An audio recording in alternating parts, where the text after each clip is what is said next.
Dear students, मैं doctor Mahavir Singh Yadav, associate professor physics, government college Barmer. आज आप लोगों को बीएससी पार्ट फर्स्ट फिजिक्स का पेपर थर्ड इलेक्ट्रोमैग्नेटिज्म का topic curl of A vector field के बारे में अपना व्याख्यान देने वाला हूँ। पिछले व्याख्यान में मैंने divergence of A vector field बताया था, उसका फिजिकल सिग्निफिकेंस और कार्टेशियन कोऑर्डिनेट के अंदर किस तरह से उसको लिखा जाता है उसके बारे में डिटेल से बताया था। आज मैं जिन मुख्य बिंदुओं के ऊपर प्रकाश डालूंगा तो उनके अंदर वो हैं line integral of A vector field, physical importance of A line integral, curl of A vector field, physical importance of curl and curl in Cartesian coordinates. तो मैं सबसे पहले line integral of A vector field को लेता हूँ, अर्थात सदिश क्षेत्र का रेखा समाकलन। किस तरह से इसको रिप्रेजेंट करते हैं और क्या इसका फिजिकल मीनिंग होता है तो इसके अंदर बताने वाला हूँ। जैसे मैंने लेफ़्ट साइड के अंदर एक पी क्यू लाइन खींच करके उसको डिफरेंट अल्पांश के अंदर उसको विभाजित कर रखा है। इन अल्पांश पर जो वेक्टर फील्ड है उसकी वैल्यू डिफरेंट होती है। तो माना किसी सदिश क्षेत्र में दो बिंदु P व Q हैं।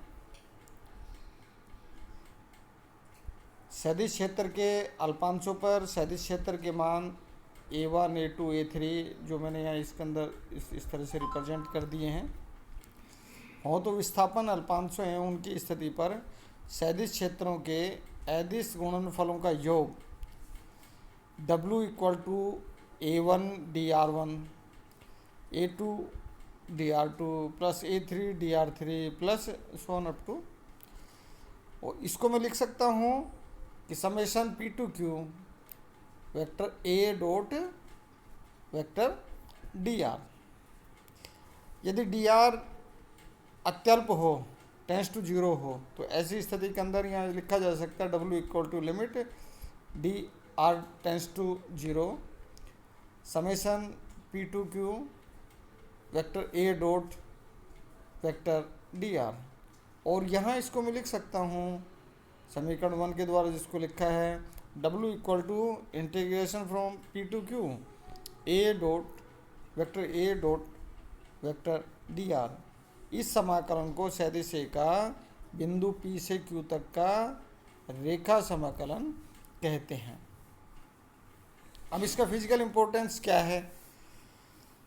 तो रेखा समाकलन का भौतिक महत्व, किसी सदिश क्षेत्र में किन्हीं दो बिंदुओं के मध्य सदिश क्षेत्र का रेखा समाकलन पथ पर निर्भर नहीं करता है, वह केवल अंत बिंदुओं की स्थितियों पर निर्भर करता है। तो ऐसे क्षेत्रों को संरक्षित क्षेत्र अर्थात कंजर्वेटिव फील्ड के नाम से इनको जानते हैं, संरक्षित क्षेत्र कहा जाता है, जिनके अंदर रेखा समाकलन केवल प्रारंभिक और अंतिम स्थितियों पर निर्भर करता है, पथ पर निर्भर नहीं करता है, तो उनको कंजर्वेटिव फील्ड कहते हैं। फॉर एग्जाम्पल विद्युत क्षेत्र एवं गुरुत्वीय क्षेत्र संरक्षित क्षेत्र के उदाहरण हैं। यदि सदिश वेक्टर A बल को व्यक्त करता है तो vector A dot vector dr किए गए कार्य को व्यक्त करते हैं। यदि सदिश A विद्युत क्षेत्र को व्यक्त करता है तो यहाँ P से Q E डॉट dr है, वो पोटेंशियल डिफरेंस को व्यक्त करता है। Now curl of A vector field, सदिश क्षेत्र का कर्ल क्या होता है, किस तरह से इसको डिफाइन करते हैं? तो किसी सदिश क्षेत्र या फलन के किसी बिंदु को परिबद्ध करने वाले एकांक पृष्ठ क्षेत्रफल की सीमाओं के अनुदेश सदिश फलन के रेखीय समाकलन के अधिकतम मान को सदिश क्षेत्र का कर्ल या परिघूर्णन कहते हैं। गणितीय रूप में सदिश क्षेत्र का सदिश क्षेत्र ए का curl A equal to limit D A tends to zero A vector dot D L vector upon D A, और ये क्या मैक्सिमम होना चाहिए। तो यहाँ इसको इस तरह से डिफाइन कर देते हैं इक्वेशन मैथमेटिकल फॉर्म के अंदर, इसको इक्वेशन फर्स्ट के द्वारा इसको डिफाइन कर दिया जाता है। अर्थात किसी सदिश क्षेत्र के किसी बिंदु को परिबद्ध करने वाले एकांक पृष्ठ क्षेत्रफल की सीमाओं के अनुदेश सदिश के रेखीय समाकलन के अधिकतम मान को सदिश क्षेत्र का कर्ल कहते हैं। DL tends to zero, one DL tends to zero, सीमांत मान के लिए ए डॉट डीएल को रेखा समाकलन के रूप में व्यक्त किया जा सकता है। अतः मैंने लिख दिया है gamma equal to integral from A to DL को प्राय परिसंचरण के नाम से भी व्यक्त करते हैं। इसको यहाँ इधर ये मैंने ये दिखाया, इसका ये डी ए है और ये जैसे जस्ट परपेंडिकुलर है, और ये क्या क्लोज्ड पाथ है। क्लोज्ड पाथ के लिए ए डॉट डी एल इसको दिखा दिया, इसको गामा के द्वारा रिप्रेजेंट कर देते हैं। तो magnitude of curl A equal to limit D A tends to zero और gamma max upon D A, that is equal to limit D A tends to zero और 1 upon D A into integral A to D L max. या इसको इस तरह लिखा जा सकते हैं, इसकी दिशा उस तल के लंबवत होती है जिसमें स्थित क्षेत्रफल अल्पांश की परिसीमा पर परिसंचरण अधिकतम होता है। सदिश क्षेत्र का कर्ल एक सदिश राशि होती है। यदि एकांक सदिश एन कैप हो तो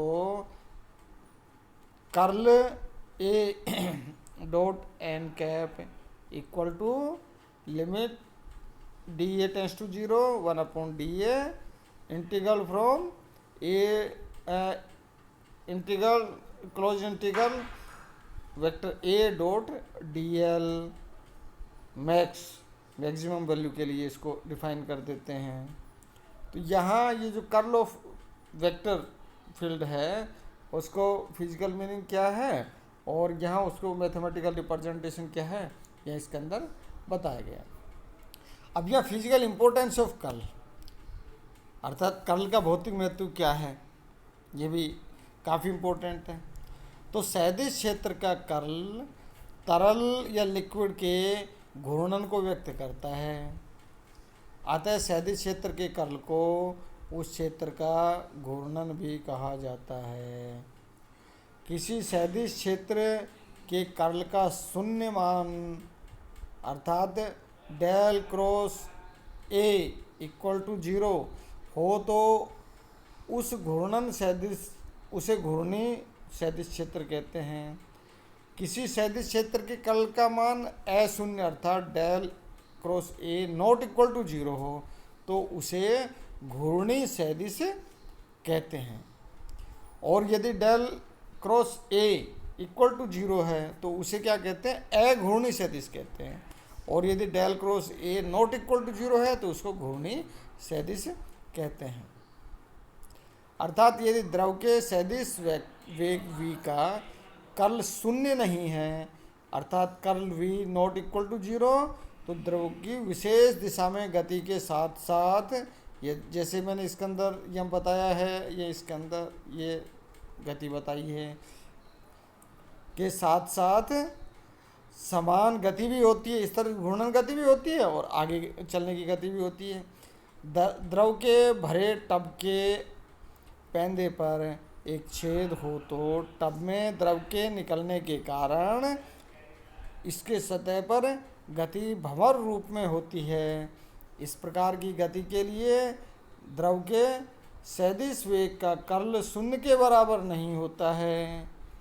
इस सदिश क्षेत्र को घूर्णी या रोटेशनल या कर्ल सदिश क्षेत्र कहते हैं। किसी रेखा चालक में धारा प्रवाह के कारण उत्पन्न चुंबकीय क्षेत्र इस प्रकार के सदिश क्षेत्र का उदाहरण है।